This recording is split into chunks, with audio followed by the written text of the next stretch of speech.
580,000 թոշակառուներ, որոնց ըստ էության թոշակների մասով նույնիսկ ինդեքսացիա չի արվել։ Մի քանի անգամ ասել են թոշակներ են բարձրացնում, մի քանի հազար դրամով, բայց ինֆլյացիայի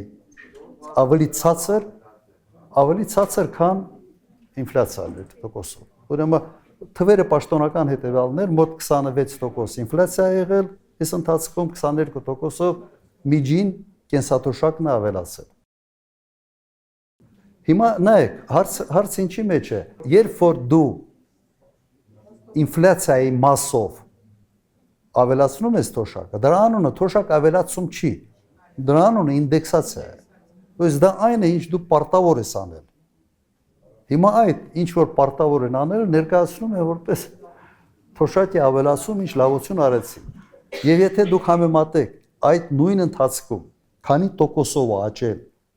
պետական պաշտոնյաների աշխատավարձերը, նո ֆանտաստիկայի ժանրից է։ Ֆանտաստիկայի ժանրից։ Այդպիսի անհամաչափություն